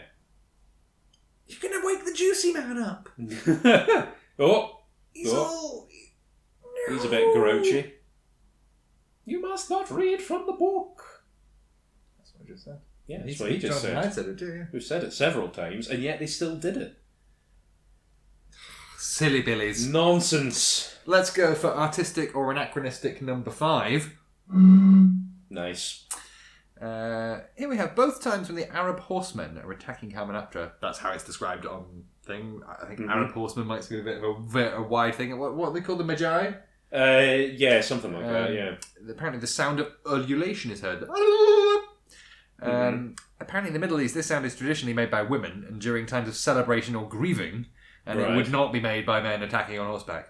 Oh, and apparently they're all real locusts that they kept in the fridge so they wouldn't be too frisky. Oh god, that's horrid. They're fine. Oh no, your glasses. Oh god, yeah. So much calamity. Imhotep's about to get chompy on his tongue. God, don't step on them. That's very rude. So the question was that an artistic or anachronistic situation? I mean, I'm tempted to say artistic, but I mean, no, because again, that would have been quite easy to get right, and they're just there's something a bit problematic there. I think, and I'm going to say anachronistic. I think you are correct. Yeah, I think that's very good. Ding. Huzzah! That doesn't really work, does it? No. The note's going to change every time I take another sip of it. Yeah. See, now this is spooky. Oh, it is. As a person with poor eyesight and a slight bit of claustrophobia and fear of the dark and such, this is a bad time. Well, now you're just telling me how to torture you. Well, I mean, I think those are not pleasant things for most people, but you know. Yeah. Oh, good lord. Oh no, spooky. I mean, it is pretty spooky. Yeah. I would not be having a good time myself. Well, let's move on to more of a good time then with anachronistic or artistic number 6. Huzzah! In the flashback of Hamunaptra, Mm-hmm. Rick and Benny are wearing uniforms of French Foreign Legion. Yeah. Apparently, even with Rick's explanation that the battalion went into Egypt without orders, the presence of a French military group in a British dominion is like not realistic at all. It would have just sparked international outrage and probably started a war, apparently, if that happened. So, is that anachronistic or is that artistic that they did that? I think it's artistic because, I mean, it's fair enough. It is a stupid thing to do, but I mean, history is full of foolish military operations of exactly that sort. So yeah, I'm going to say artistic. I'm afraid I got this down as anachronistic because I was like, that's something that they probably could have easily just retconned by just having them play, different military or different people. They didn't really need to do that. Yeah, was it just that they wanted to have the white floppy hats or something? Was that it, basically? Well, yeah, exactly. They wanted something. They would have wanted something recognisable, and the French Foreign Legion is a fairly recognisable kind of uniform. It doesn't make a lot of real world sense. But then, even then, I think it does make a bit of real world sense because look at them all. Just because the French Foreign Legion are technically not allowed to go into an area doesn't mean that they're not going to. I mean, that's just how military operations work. If it was going to start, if it was likely to start a bloody war, do you know what I think? Yeah, but they're also I mean, to be fair, we are both thinking way too much into and this. Also, this is a period in time when wars were just getting started for any reason and none. So I don't think, even if that rule was in place, I don't think anyone would really care, particularly if it's just one unit from... It's not like the whole French Foreign Legion is behind it, it's just one unit kind of operating on its own. And also, they're hunting treasure. Jesus, that was great. Yeah, that's... Oh, I just realised something here, just watching this film the umpteenth time. He calls her an Oxenamoon and he's like, is that who it is? But is it just because he's got shit eyes in him? I was going to say, yeah. He's just got that guy's shitty eyeballs. Yeah. So maybe it's just that he can't see very well. And because in the second one, it's revealed... He would have recognised her the other way, wouldn't he? Yeah. She is effectively the reincarnation of an Oxenamoon, effectively. I think that's how it goes. No. Because an Oxenamoon, she fought her in the past. She was like another person. Oh, yeah, and he thinks that she looks like an Oxenamoon because he's got the shitty eyes from the guy that had the bad eyesight. Yes. Spectacles. Yeah.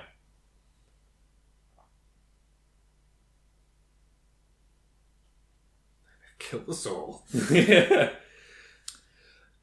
So are we saying that's I like this though. It's like, relax. Okay, yeah, we released an immortal demigod creature, I shot it. I shot it with a shotgun. It's done. Yeah. You know? Just like, get a grip, O'Connell. You saw it, right? It wasn't. Yeah. It wasn't like. Oh, that's God, that's no. nasty. That sort of weird eye scooping body horror Blah, blah, blah. fucks me up. I don't like it. Although they did manage to get the eyes out very cleanly. There's no sort of claw marks around the orbits or anything. Probably just like sucked him out. It's like popped his mouth over his. Oh, that's horrid. Popped it Oh out. no, I don't like that. Well, I think his fingernails would have been a lot scratchier. Although actually he doesn't have lips. I don't know. Yeah, he doesn't have lips. He doesn't even really have lungs at this let's point. hope I he don't just think. had- So, although he screams, so yeah, it must. Well, we've got sand and we've seen acid, but we didn't see the spoon. The spoon. That was a bit of a Utopia reference. Oh, wasn't it? okay. Yeah, fair enough. That. Let's go on to. Wait, did you say artistic or not, or anachronistic for the French Legion issue? I said artistic. Well, you're wrong. It's anachronistic. Well, I think I put forward a pretty convincing case. It was a very convincing case, but I've got anachronistic written down here. Not even getting half a point No. for that. Well- This is very good. This is just Benny to a T, just hedging his bets. Also, it turns out neither one of them have a good accent when speaking Hebrew, according to Hebrew people, Yeah. and like they use wrong words and like pronouns and stuff. I think at one point, Imhotep basically calls him a woman, but just by using the wrong word. But maybe he was just being insulting. Yeah. This guy doesn't strike me as being particularly progressive in his politics. Yeah. But yeah, I like that whole thing with him just running through all the... Oh, that was a nice physical prop hand there. Yeah, it's pretty good. But like running through all the different religions, just... Like, there's Pascal's wager, and then there's whatever the fuck Benny's doing. Well, So like, one of these afterlives has to accept me. yeah, but don't they all kind of say if you're part of one, you're not part of ours? So isn't he just like voiding all his warranties? Well, yeah, probably. And also, Buddhism doesn't really have an afterlife, I think. Or does it? Maybe it does. I don't Don't know. they believe in reincarnation? Well, yeah, I mean, there's lots of different variations of it and so on and so forth. Yeah, he's like trying to get the fuck out of there. She's like, no, Yeah. we've got to go research it. It's amazing.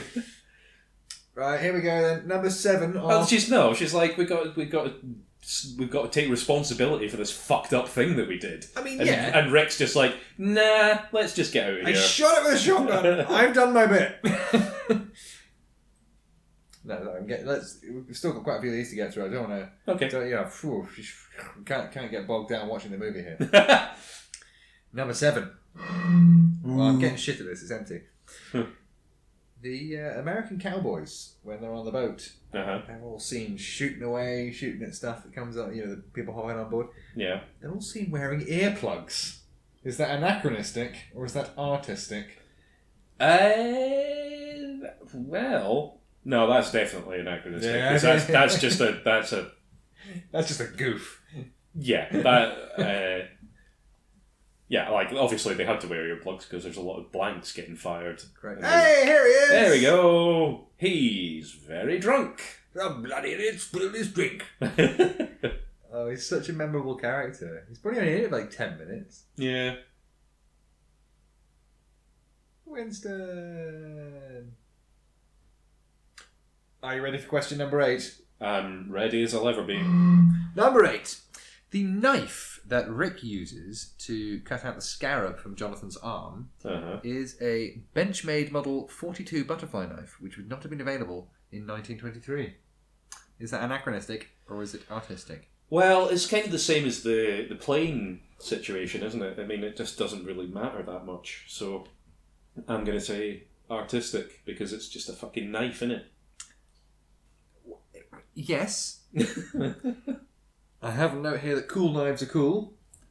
So excuse me, a bit That's burpy it. stuff. But I also have a note here saying it's sort of artistically anachronistic. So yes, we'll allow it. But I feel it's a little bit anachronistic. I feel I'll give you half a point. You're blurring the lines here of the the vague rules that you've set in place, but that's okay. I mean, they're meaningless rules, We'll deal aren't with they? it. Oh, He's such a slimy bugger, isn't he? he's so Benny. beleaguered. I just look at Benny and I imagine he smells. Like, you just feel like he hasn't had a shower in like 6 weeks. Yeah, he's a It's bit just like- he's a bit lank and greasy, isn't he? Yeah. But I don't know. I think he probably Greasy. I think he probably would have had a shower or something by now if it wasn't for the whole Imhotep situation. Well, I suppose he fell in a river. That's probably enough. Yeah. So yeah, well, I'll give you half a point. Ah. For that. I think you've got like a few so far. Yeah, who's... I'm Counting. not counting. I'm not. Oh! Oh! Blood. The way he says blood is great. Blood. Blood. And the rivers and waters of Egypt ran red, and whereas blood. Is he Scottish in that one too, or are you just doing a John Hannah? He's He's mostly sounds pretty Scottish. He He's not a mostly great sounds accent. quite Scottish in this, doesn't he?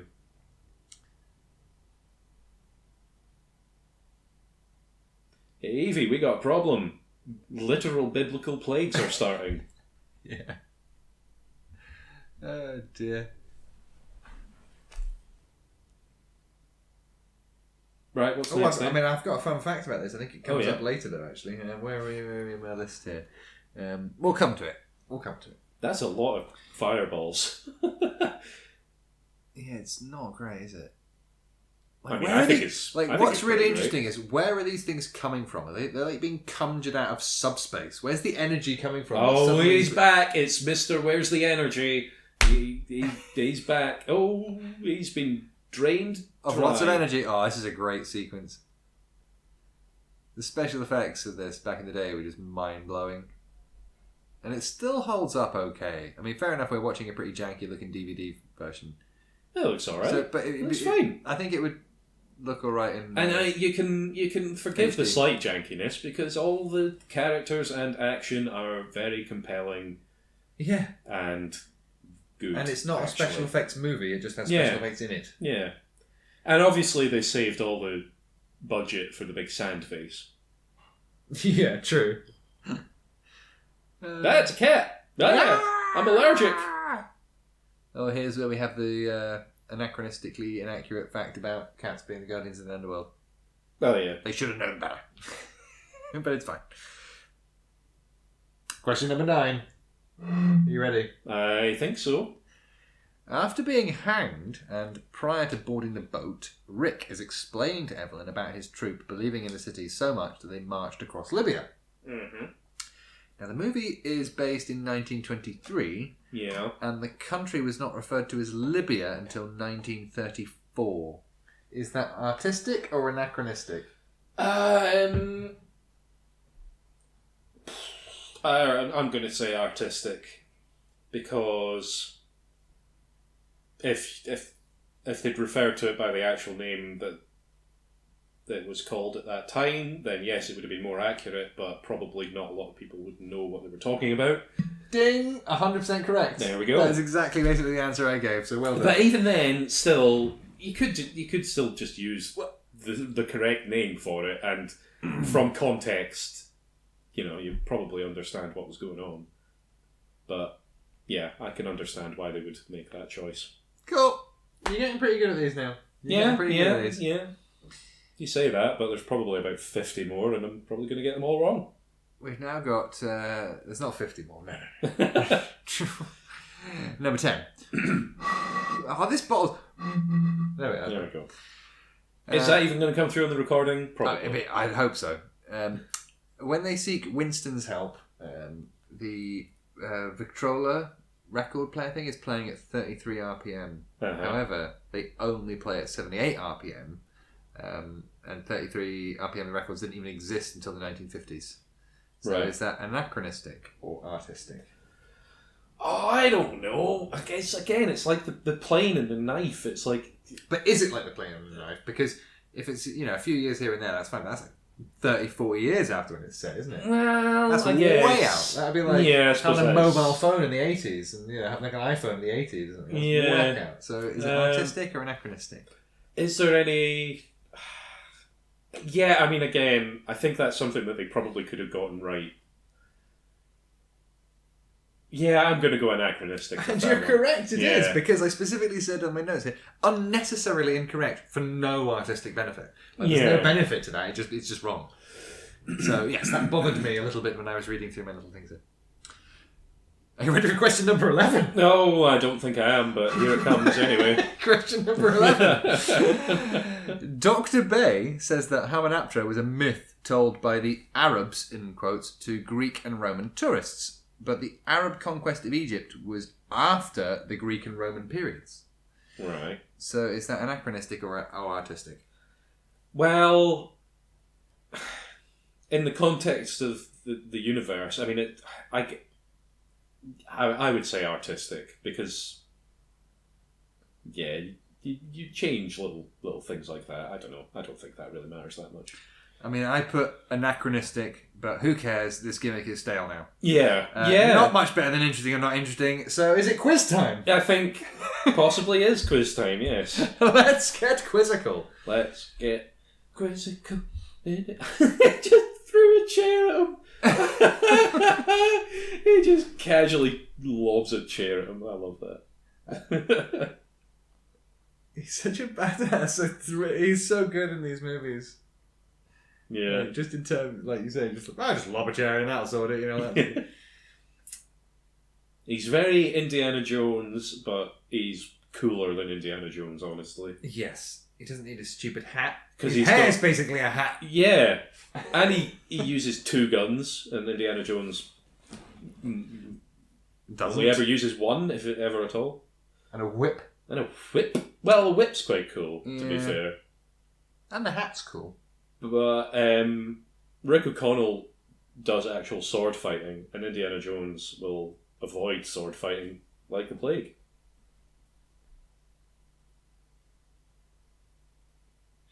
So you did sound quite excited. Is it time to get quizzical? Would you like to get quizzical, Vanessa? How many times must I say it? Yes. Then let's get quizzical. Let's and bloody question number 1. Ding dong, ring a ding ding. While filming scenes with camels, one actor had particular trouble because all the camels fucking hate him. So, which actor was that? Was it A, Kevin J. O'Connor as Benny Gabor? Was it B, Jonathan Hyde as Dr. Alan Chamberlain? Was it C, Omid Jalili as Warden Gad Hassan? Or was it D, Tuck Watkins as Bernard Burns? Who did all the camels hate? And oh, look at that swarms of locusts. I'm going to go with the third one. The third one was Omid Jalili. You're going to go with Omid Jalili? Yeah. The camels all hated him. For no real reasoning behind this, it's a pure guess. I'm afraid you're wrong. The correct answer was Benny. It was Benny. All the camels hated Benny. Of course, because it's Benny and everybody hates Benny. Fair play. So, no points so far. Camels have good instincts. I've just realised that one of my questions is auto-corrected incorrectly, so it says the word media instead of magi. Wow. That's very problematic. But the next question number 2, ring-a-ding-ding, is about the magi. They were supposed to originally be fully tattooed over their whole bodies, but Stephen Summers vetoed this decision. But what reason did he give for vetoing this decision? Okay.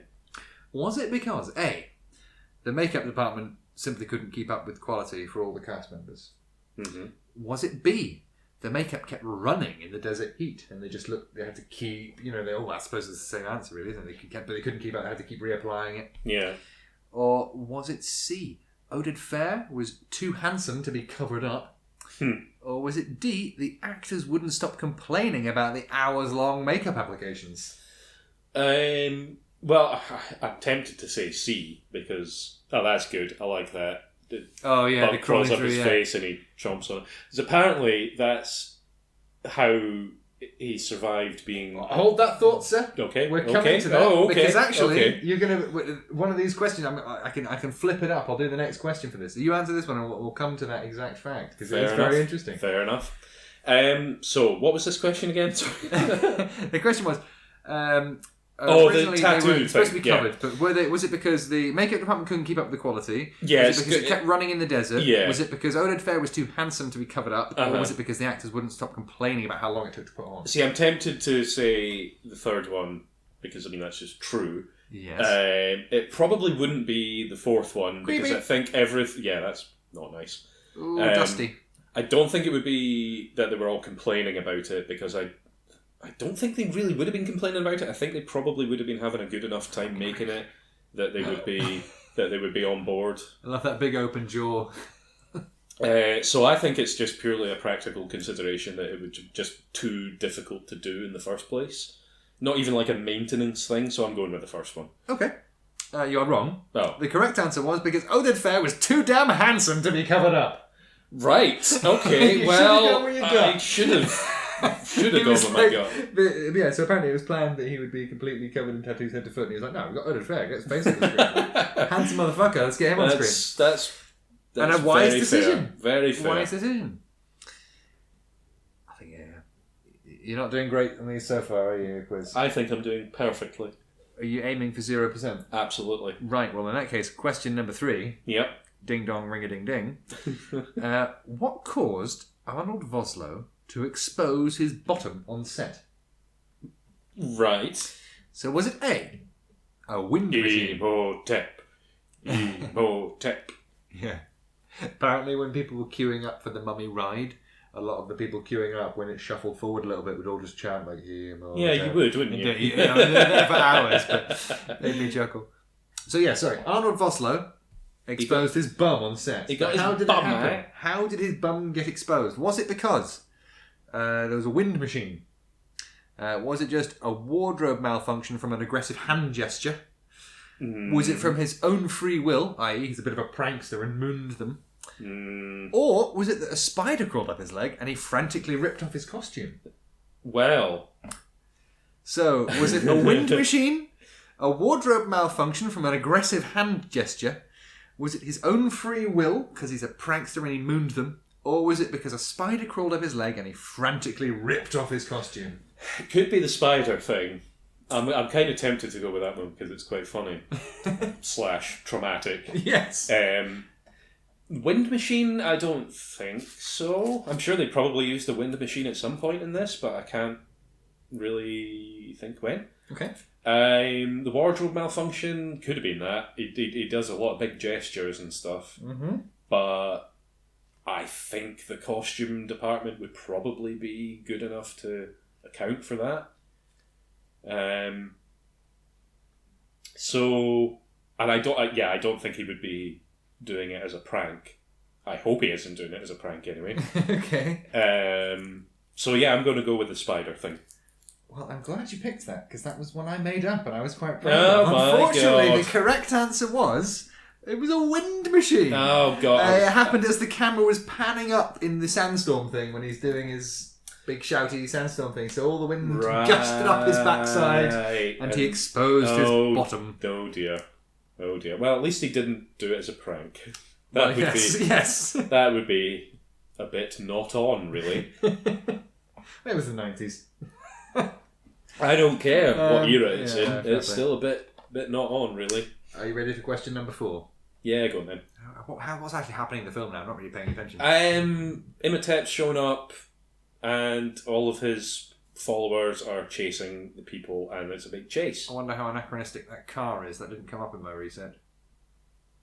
Looks pretty fitting. Looks fine. Kind of half expecting the Doctor to be chasing Agatha Christie down a country lane. So question number 4. Yeah. Ring-a-ding-ding. Where were the prison scenes shot? Ooh. Were they shot in an old prison in Egypt? Were they shot in an apartment complex in Morocco? Were they shot in an old town in Tunisia? Or in an abandoned military facility in Algeria? Where were the prison scenes shot? I'm going to say that there was actually an Egyptian prison. Maybe not like a current one that was actually being used. Maybe like an old prison, like disused one. But I think it was actually a prison. If not at the time, then definitely at some point. Okay. So yeah, I'm going with that one. Final answer? Final answer. Wrong. Lock it in. Wrong. It was in fact an apartment complex in Marrakesh in Morocco. Oh, well, there you go. I there couldn't you have been more wrong. You know you couldn't. I'm glad that you're falling for the ones I'm making. I'm making them well enough to be fooling. You're really not doing very well on this quiz. Well, you don't have to mention that. I'm fully aware. He's about to get fucked up. It's not looking good for any of them. He lasted longer than the rest, though. Yeah. He's going to get turned Slightly. to dust like them all now. He's really not happy. Excuse me, I need you to complete my face.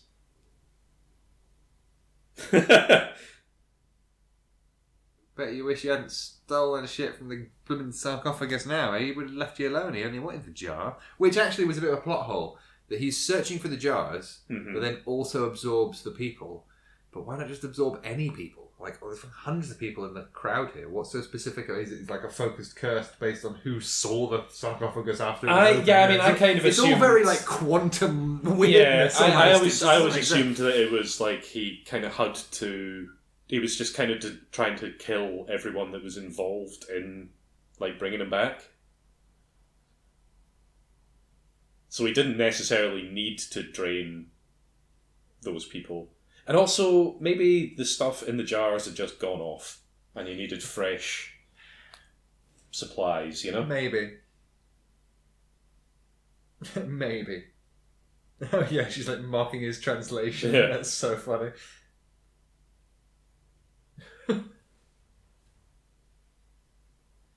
Don't do it. Don't do it.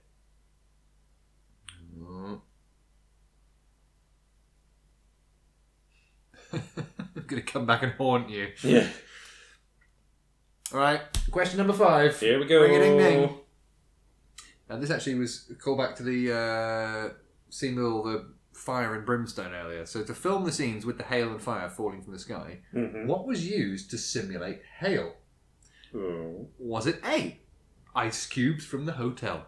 Was it B, marshmallows? Was it C, dog food? Or was it D, stale bread? It's probably going to be the easiest to acquire thing that costs the least, so probably stale bread. Is that your final answer? That is my final answer. The answer is actually dog food. It was Oh, dried, what? painted white, and lobbed onto the set by hand. Ugh.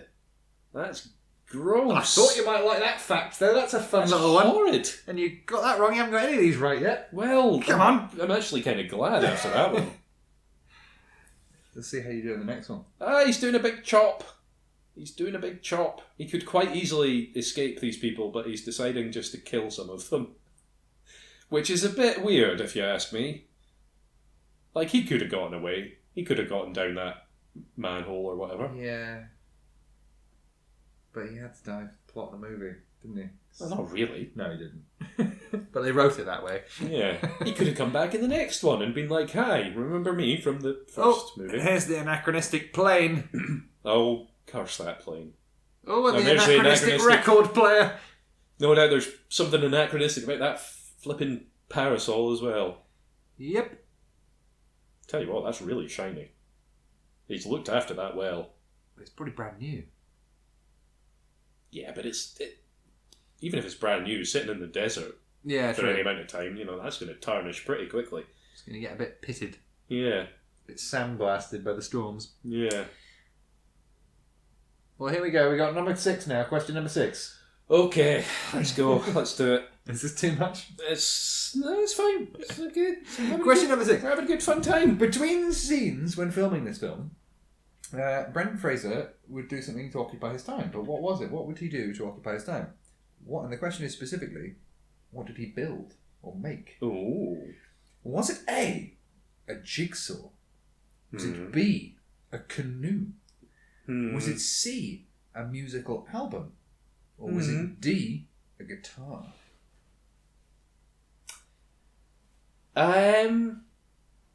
Interesting. I can't see him making a canoe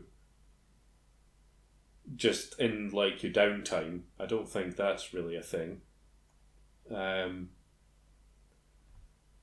Yeah, I think if you're building a canoe, you kind of have to commit to it because a canoe is quite a complex thing So what's to your build. final answer? I'm thinking it through here. Come on, give me time. What was the first one again? So we had the options of a jigsaw, Jigsaw, A canoe, a musical album, album or or a a guitar. guitar. He might have made a guitar.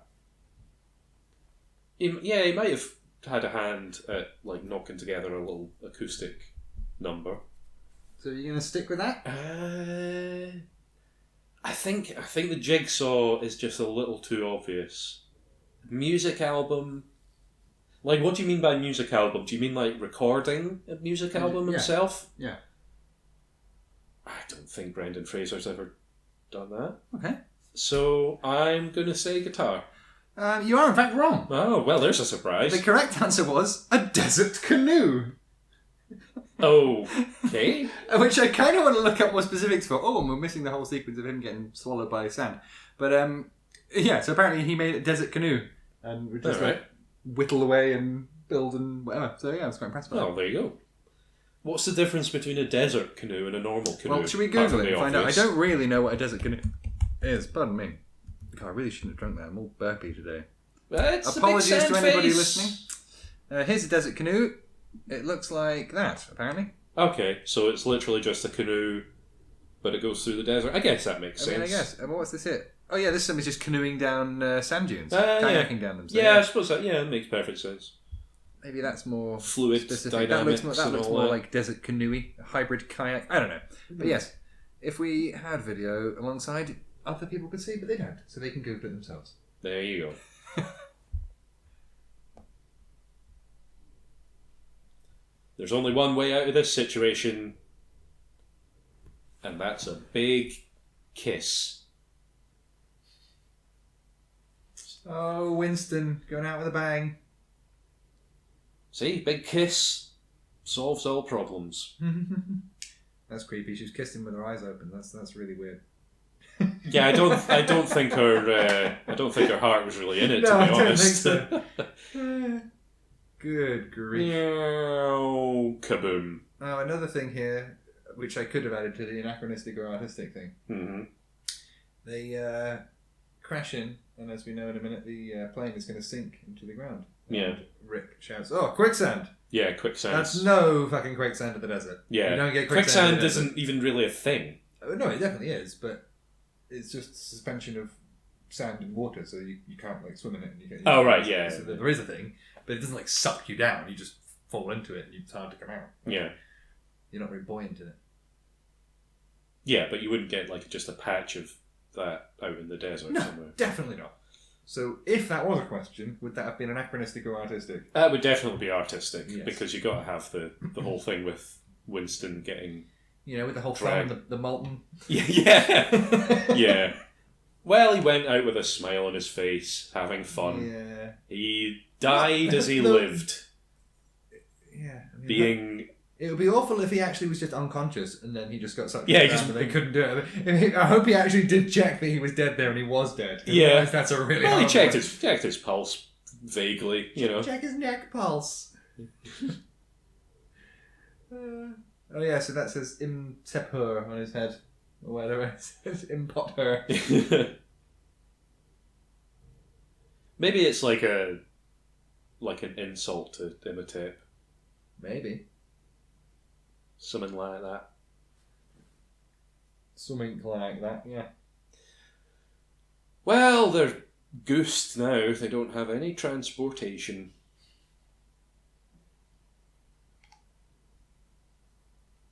Back in the tomb.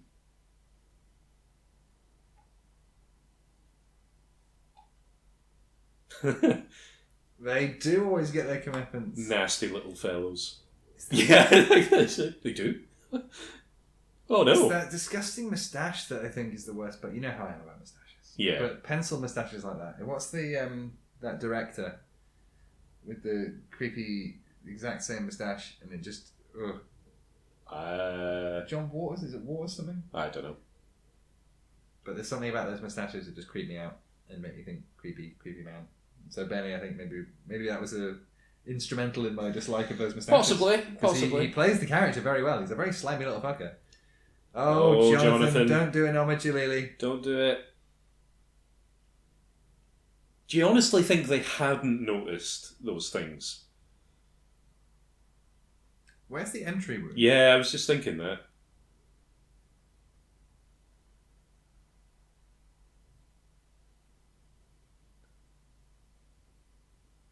Anachronistic knife. Yeah, but it looks cool. So we'll It allow it. does. Very, very bloodless Well, thing going on there, you know. to be fair, it's more of a children's movie than a horror movie, isn't it? That's true. That is true. Although it is quite... It is very I forgot horrific. about these guys. Imhotep's guards. It is very... It's technically quite gory, but it's not gory because it's more kind of dusty than bloody, really. Yeah, and certainly a lot of the horror is stuff like we were saying earlier. It's much more body horror, like getting your bodies mutilated or sucked of all fluids or whatever. Yeah.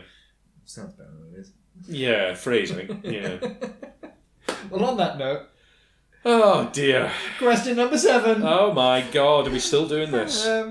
So during Imhotep's mummification scene, which, as we established earlier, was not actually a mummification, and I have a whole note here, but apparently the original script and the movie novelization provides an explanation as to why his corpse is still juicy after thousands of years. I know the answer to this. Well, should I read it, or would you like to continue? I'm interested to see what alternatives you have. So the note I've got here is that the scarabs thrown in the sarcophagus are considered sacred, and by eating them, Imhotep is condemned to live forever. Likewise, as the high priest, Imhotep is considered a sacred man, and by eating him, the scarabs are condemned to live forever. Yeah. The intention is that both the scarabs and Imhotep would be condemned to live forever, eating each other for eternity. Yes. That's a pretty good fucking torture. Yeah. Anyway, on that note, during his mummification, in inverted commas, scene, Arnold Vosloo had an interesting reaction to being wrapped in bandages for 4 hours. But how did he react? Okay, I don't actually know the answer to this. I knew the bit about the scarabs being I just thought, I had like to, a sort of mutual eating sort of situation. That's the a amount of gold in that key room. bit of phrasing there as well. But anyway, moving on. He had a bit of a strange reaction. But how did he react? Did he A, fall asleep in the sarcophagus? Was he B, allergic to the bandages and got a rash on his neck? Ooh. Okay. C, was he freaked out due to being restricted so much? Or did he develop a fetish for being bound?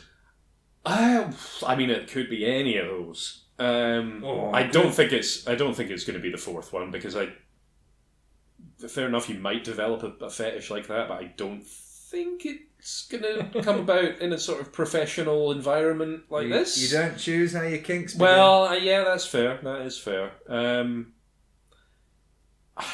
It could be the allergic reaction thing. Okay. What were the other two? So he fell asleep in a sarcophagus, allergic to the bandages, freaked out from restriction, or got a fetish. Now, you were saying he had a strange reaction, and I think the strangest reaction... Well, no, actually, I wrote it down. He had an interesting reaction to being reaction. wrapped in bandages. So, an allergic reaction, not that interesting. Freaking out, I mean, you would. I would. So, I think that's a fairly understandable reaction, not that interesting. So, falling asleep, though... I mean, that happens a lot. I can see that happening. I can see it being quite comfortable. Being I think you're getting hung up on the word interesting. Closely wrapped up like that. So yeah, I think he fell asleep. You're wrong. He freaked out from being restricted so much. All right. Well, that was just obvious, wasn't it? Well, some of them are, but that's well, that's how a quiz works, really, isn't it? And I've stopped it there because I figured at that point. At this point, I've had enough. Yeah. I think we've done more than enough of this. I think I got way carried away because I like this film so much, and I was just finding all these fun facts about it. But... Yeah. It's some sort of ritual going on here. And whilst the ritual continues, I shall allow you to vamp for a moment whilst I go to the loo. Mm-hmm. 1 second. By all means. Pardon me, sir. No problemo. Oh, touching the creepy dry face. Bleh. Bleh. A lot of creepy dry faces in this. It's almost exclusively creepy dry faces. It's been a long time since I've had to talk over a movie myself. I can't even really remember how to do it. These guys don't quit. They've got a great work ethic. Also, Benny, be nicer to your camels. I know I'm freaked out by camels, but don't antagonise them.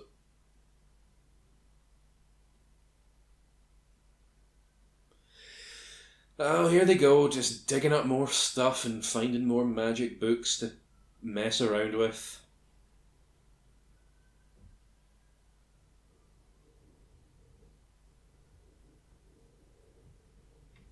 Save the girl, kill the creature, huzzah! He's so cool. I have returned! Hello! I was just remarking on how cool Ardith Bay is. Oh, he really is. Are we talking Ardith Bay or are we talking Odin Fair? That's the question. Well, both. But who's cooler? The The character or the actor? Well, the character, because the actor hasn't actually done the cool things that the character's doing, you know? True. And also, as we learned, he was also in Star Trek Discovery, so... Yeah, well, I mean, you take a gig, don't you? He certainly did. Oh, here comes the watery ghost. Again. Just a sheet of vapour. It is, yeah. He's a bit of a vapist. That's uncalled for.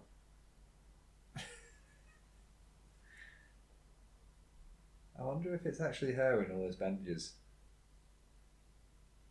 Well, it's somebody.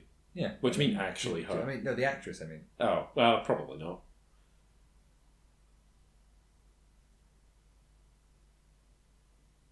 Fancy knife. You want to be invincible. Evie? Oh dear. I mean, he should have just continued with the ritual and got it over with. He wouldn't be able to get down to stop you in time. Yeah. Like, this is the whole... Oh, there's the unrealistically sized bronze sword that would be shit. You don't need the key, just turn it with your fingers. Just jam your thumbs in and rotate them. There's going to be more to that than you realise. Yeah, it's magic powered, isn't it? It's magic key powered. Well, yeah, but there's probably a bit of that, but I like it behind the when scenes of this. he's just flinging around aimlessly and Yeah. then they make it up afterwards. Yeah, that's very good. But it's very convincing. It's great, yeah. It's almost as if he's a very good actor. Yeah. It's so good to see, like, Brendan and Peake being Brendan Fraser and a badass. Yeah. You got to get a bit of the good old American baseball in there, you know? Yep.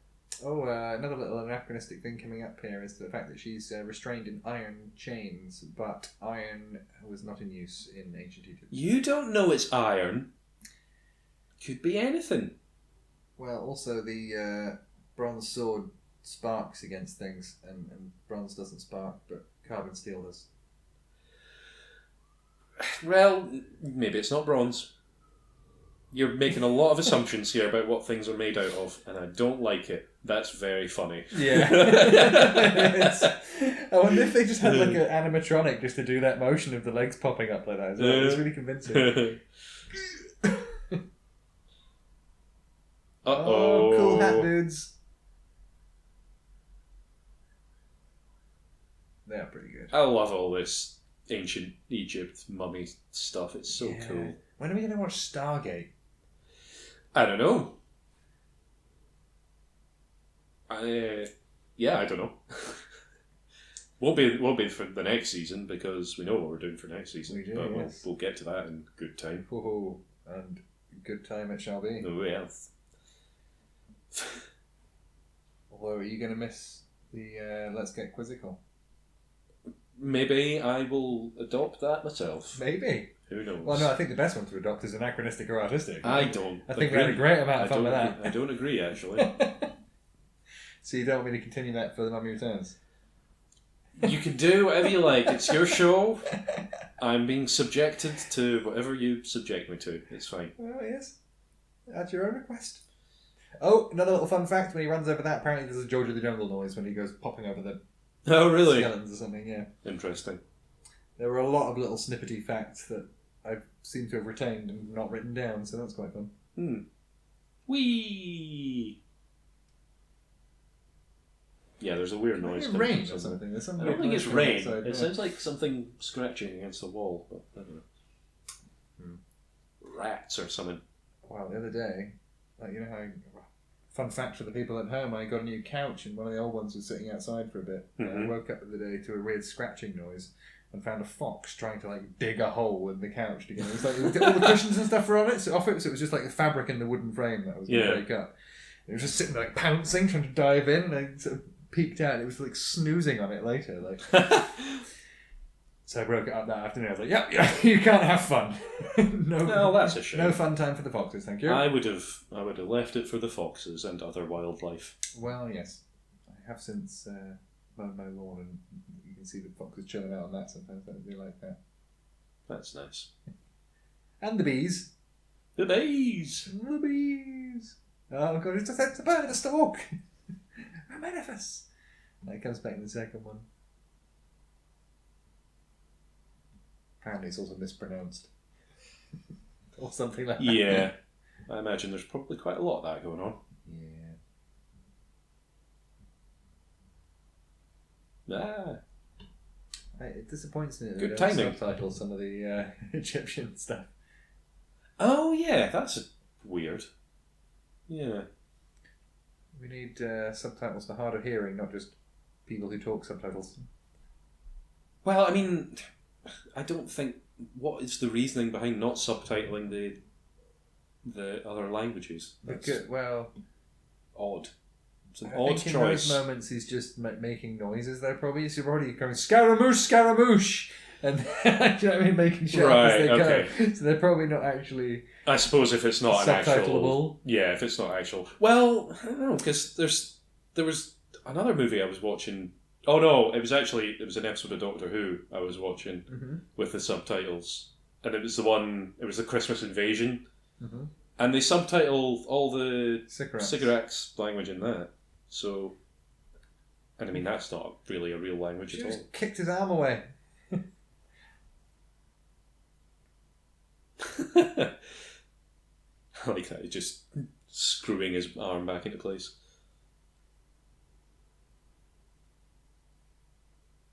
I have to say, my phone keeps buzzing today. I've been getting messages all through this.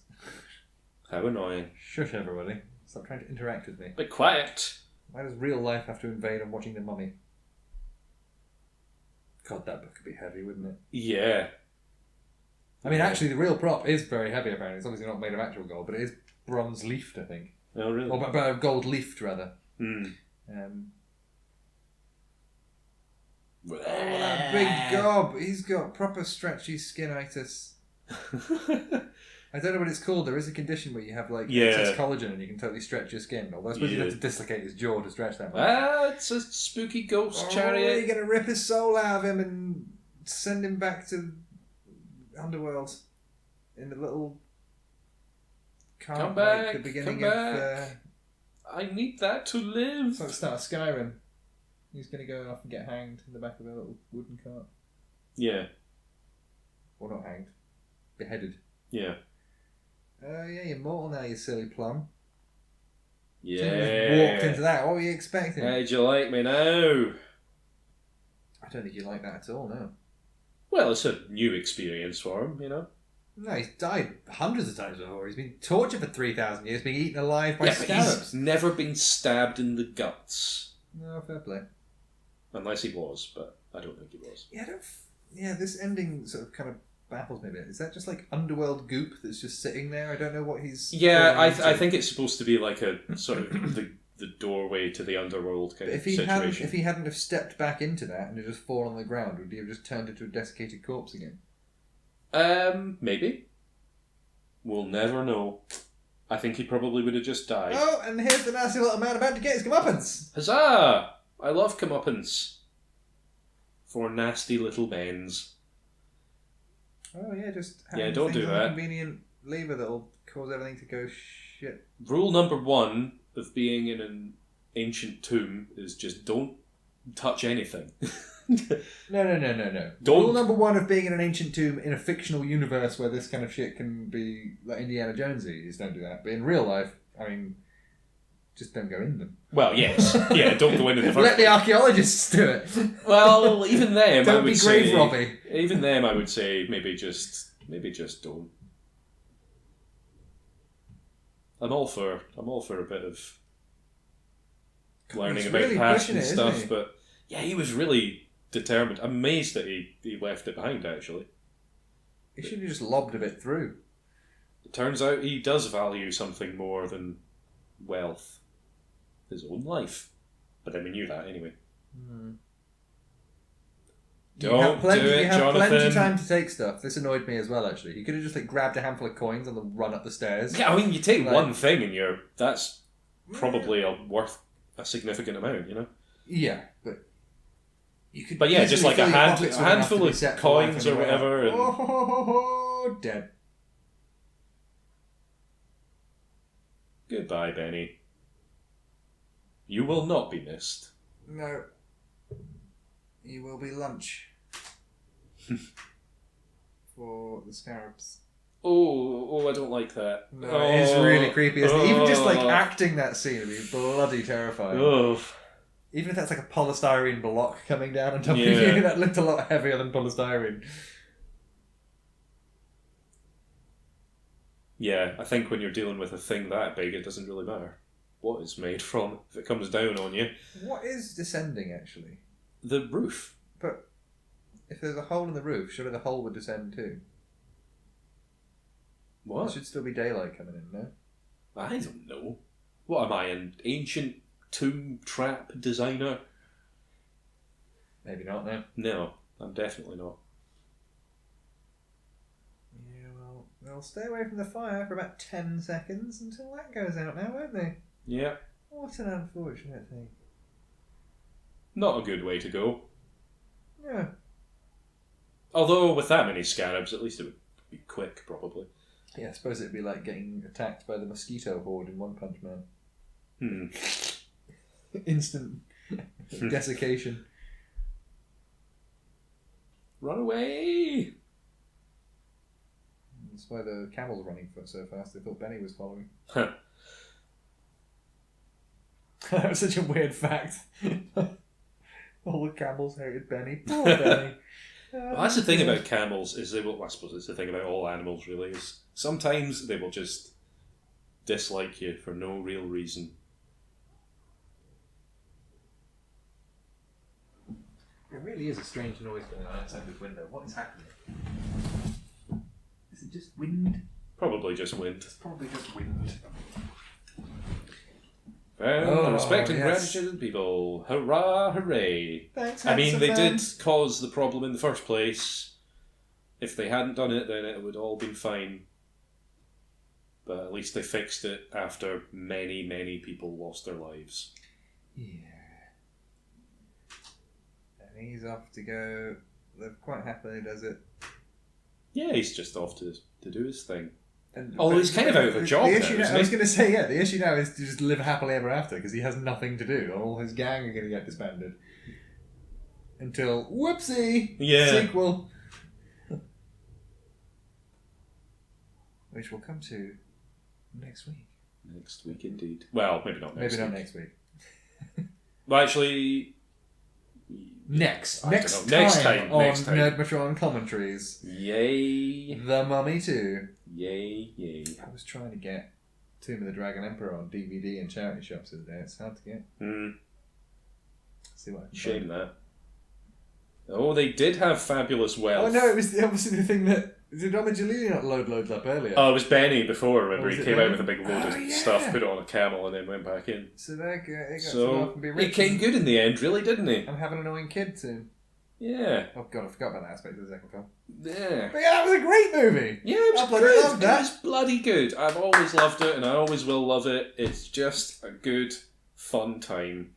Fun, silly adventure with likeable characters and fun locations and interesting and well done special effects. Yes. Well done on making a good movie. Well done and to well everybody done on involved. us for talking over it. And one other thing that we didn't mention, but if we didn't have it on mute would have come up, is the music is also excellent in this film. Oh, yeah. Great soundtrack. I didn't even know who it was. Bit late now. But we'll talk about that in the next film because I think it's the same person that does the theme tune.